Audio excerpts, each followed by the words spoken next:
ಮಂಡ್ಯ ರಣಕಣದಲ್ಲಿ house politics ಜೋರಾಗಿದೆ. BJP JDS ನಾಯಕರಿಗೆ ಕೈಪಡೆ ಟಕ್ಕರ್ ನೀಡಿದ್ದು, ಗೃಹ ಪ್ರವೇಶದ ಮೂಲಕ ಕಾಂಗ್ರೆಸ್ ಭಾವನಾತ್ಮಕ ಅಸ್ತ್ರವನ್ನ ಪ್ರಯೋಗಿಸಿದೆ. ಆ ಕುರಿತ ಒಂದು ವರದಿ ಇಲ್ಲಿ.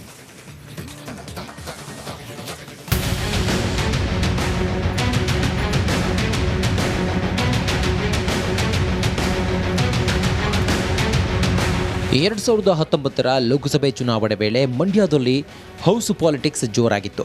ಮತದಾರರನ್ನ ಭಾವನಾತ್ಮಕವಾಗಿ ಸೆಳೆಯಲು ಮಂಡ್ಯದಲ್ಲಿ ಸ್ವಂತ ಮನೆ ನಿರ್ಮಿಸಲು ನಿಖಿಲ್ ಹಾಗೂ ಸುಮಲತಾ ಪೈಪೋಟಿಗೆ ಬಿದ್ದಿದ್ರು.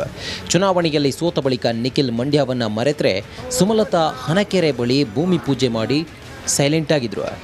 ಆದರೆ ಈ ಬಾರಿ ಕಾಂಗ್ರೆಸ್ ಅಭ್ಯರ್ಥಿಯಾಗಿ ಕಣಕ್ಕಿಳಿದಿರುವ ಸ್ಟಾರ್ ಚಂದ್ರು ನಾಮಪತ್ರ ಸಲ್ಲಿಕೆಗೂ ಮುನ್ನವೇ ಮನೆ ಖರೀದಿಸಿ ಎದುರಾಳಿಗಳಿಗೆ ಟಕ್ಕರ್ ನೀಡಿದ್ದಾರೆ.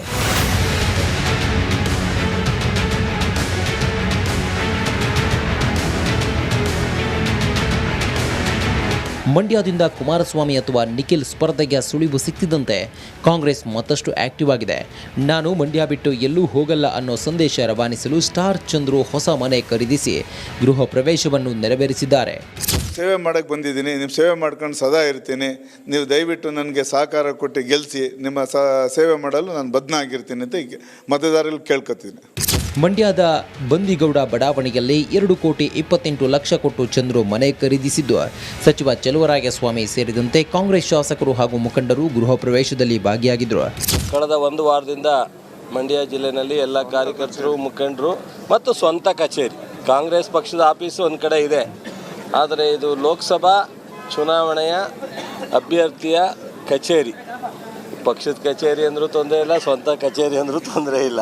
ಒಟ್ಟಾರೆ ಕುಮಾರಸ್ವಾಮಿ ಸ್ಪರ್ಧೆ ಮಾಡಿದರೂ ಮೈತ್ರಿ ಪಕ್ಷಗಳಿಗೆ ಸೆಡ್ಡು ಹೊಡೆಯುವ ನಿಟ್ಟಿನಲ್ಲಿ ಕೈಕಲಿಗಳು ತಂತ್ರಗಾರಿಕೆ ಹೆಣೆಯುತ್ತಿದ್ದು, ಇದೀಗ ಮನೆ ಮಾಡಿ ನೇರ ಟಕ್ಕರ್ ನೀಡಿದ್ದಾರೆ. ಆನಂದ್, ರಿಪಬ್ಲಿಕ್ ಕನ್ನಡ, ಮಂಡ್ಯ.